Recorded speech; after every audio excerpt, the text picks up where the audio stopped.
اگر ہم نے کسی بیوہ کا تعاون کر دیا ہمارا کوئی احسان نہیں، اس کو تو کوئی بھی دے سکتا تھا، لیکن میرے مولا نے مجھ کو توفیق دے کر میرے جنت کا راستہ آسان کر دیا۔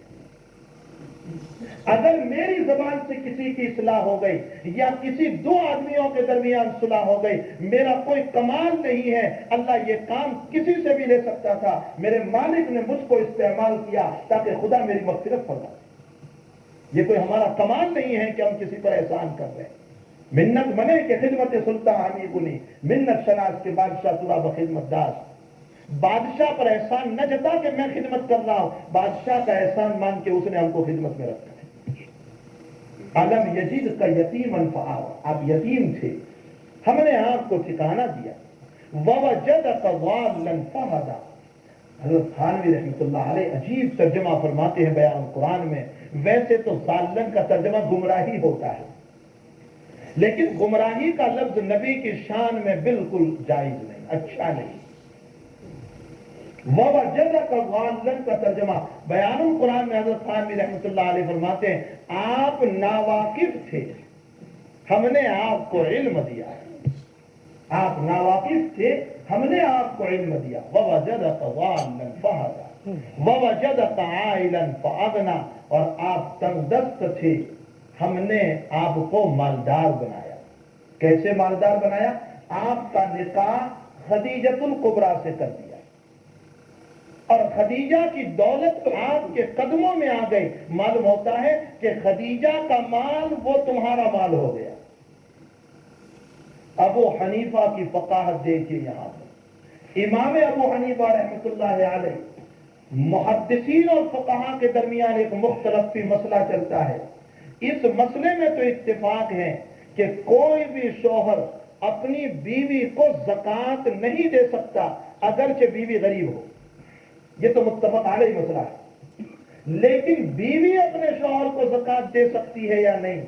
اگر شوہر غریب ہے تو اس مسئلے میں تھوڑا اختلاف ہے۔ بعض علماء اس بات کے قائل ہیں کہ بیوی اپنے غریب شوہر کو زکوٰۃ دے سکتی ہے، لیکن امام ابو حنیفہ رحمۃ اللہ علیہ فرماتے ہیں کہ بیوی بھی اپنے شوہر کو زکوٰۃ نہیں دے سکتی، اور اسی پر فتویٰ ہے، گھر پہ جا کر الٹا مسئلہ بیان نہ کیجیے۔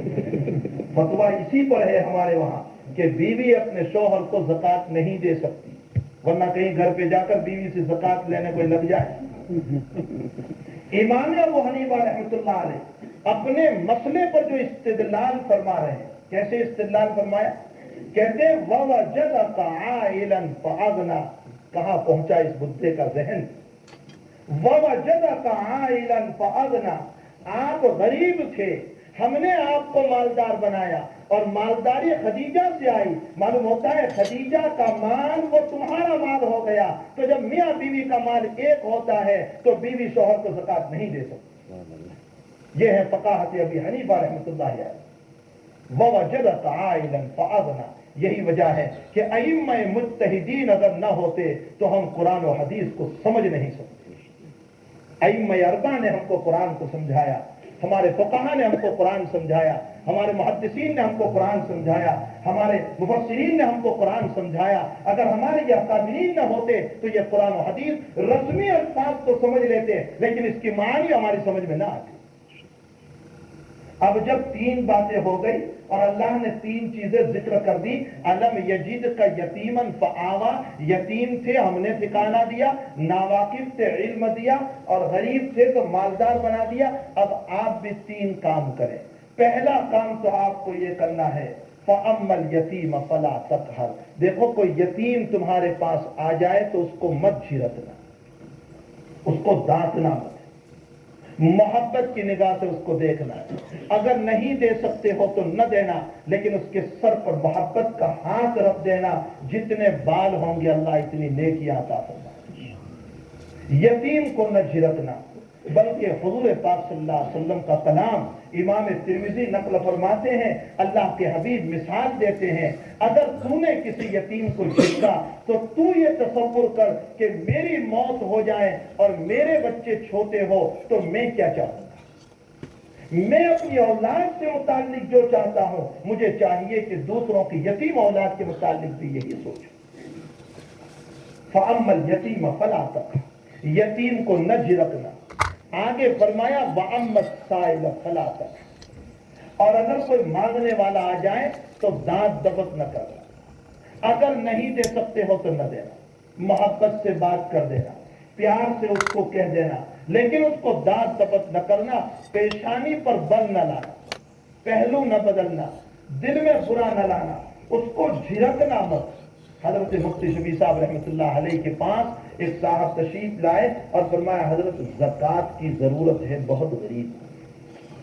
مولانا شفیع صاحب خود یہ واقعہ بیان فرماتے ہیں، مولانا شفیع صاحب خود یہ واقعہ بیان فرماتے ہیں کہ میں نیا فارغ ہو کر آیا تھا اور میں ابا جان کے پاس بیٹھا ہوا تھا. حضرت نے تھوڑی بہت تحقیق کر کے زکوٰۃ کی رقم دے دی. اب وہ چلے گئے وہ صاحب تو، لیکن لباس سے یہ معلوم ہوتا تھا کہ شاید زکوٰۃ ان کے لیے جائز نہیں. تو میں نے والد صاحب سے یہ کہا کہ ابا جی آپ نے کوئی تحقیق نہیں کی اور تھوڑی بہت تحقیق پر آپ نے زکوٰۃ کا مال دے دیا، اگر وہ مالدار ہے تو زکوٰۃ اداری ہوگی. نئے فارغ ہوتے ہیں تو جوش بہت ہوتا ہے. جو نئے بزلا ہوتے ہیں نا تو ان کو جوش بہت ہوتا ہے. وہ تو جب کام کرتے کرتے کرتے جب بنتے ہیں تب جا کر ہوش آتا ہے اخیر. تو حضرت مولانا شفیع صاحب بھی نئے فارغ ہو کر آئے تھے، کہنے لگے ابا جی آپ نے مسئلے کی تحقیق نہیں کی اور اٹھا کر زکوٰۃ دے دی ان کو. تو مفتی شفیع صاحب رحمۃ اللہ نے فرمایا بیٹے میں نے جتنی تحقیق کی اتنا کافی ہے، اس سے زیادہ تحقیق کی ضرورت نہیں ہے. بس تھوڑی بہت تحقیق سے مجھے اندازہ ہو گیا کہ واقعتاً یہ محتاج ہے، زکوٰۃ کا حقدار ہے.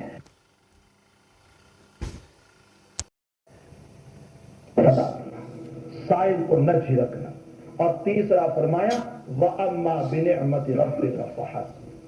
میرے پیغمبر ہم نے آپ کو جو علم دیا ہے ایک نعمت یہ بھی بیان فرمائی وَوَجَدَكَ ضَالًّا فَهَدَىٰ، تو ہم نے آپ کو جو علم دیا اس کی اشاعت کیجئے، پھیلائیے.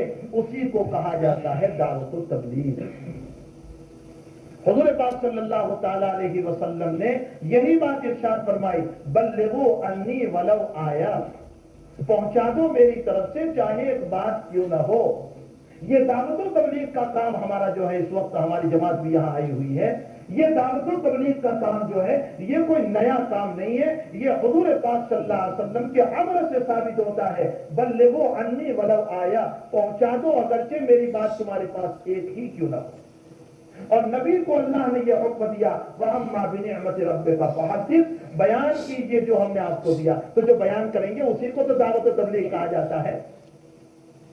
دعوت کا معنی ہوتا ہے بلانا اور تبلیغ کا معنی ہوتا ہے پہنچانا. مطلب یہ ہے کہ تم جاؤ اور جانے کے بعد لوگوں کو بلاؤ اور بلانے کے بعد ان کو دین کی باتیں پہنچاؤ. ان کو یہ بتاؤ اللہ ایک ہے اور اسی سے سب کچھ ہوتا ہے اور اسی پر یقین کامل رکھنا ہے اور اسی کے ذریعے سے کائنات میں ہوتا ہے اور اس کے علاوہ کوئی کرنے والا نہیں ہوتا ہے. اور اس کی نماز پڑھیں گے تو ہمارا کام چلے گا، اس پر یقین رکھیں گے تو ہمارا کام چلے گا، اس کا علم ہوگا تو ہم اس سے ڈریں گے، اس کو یاد کریں گے، ذکر کریں گے تو دلوں میں نور پیدا ہوگا اور اس کی مخلوق سے محبت کریں گے تو انشاءاللہ بڑوں سے پیار ہوگا، چھوٹوں سے پیار ہوگا، اکرام زندگیوں میں آئے گا اور پھر اس کے لیے دلوں میں جلا پیدا ہوگا تو کچھ وقت نکالنے کے اپنوں کو بھی توفیق ہو جاتی ہے. یہی باتیں تو سکھائی جاتی، کسی کی دعوت و تبلیغ تو ہمیں کرنا ہے. وَأَمَّا بِنِعْمَةِ رَبِّكَ فَحَدِّثْ، پہنچائیے ان باتوں کو جو ہم نے آپ کو دیا ہے. حضرت مولانا الیاس صاحب رحمۃ اللہ علیہ بدن کے بہت کمزور تھے. استادی و مولائی و مرشدی حضرت شیخ یونس صاحب دامت برکاتہم سے ہم نے بارہا سنا کہ حضرت بدن کے کمزور تھے، عزائم کے بڑے مضبوط تھے.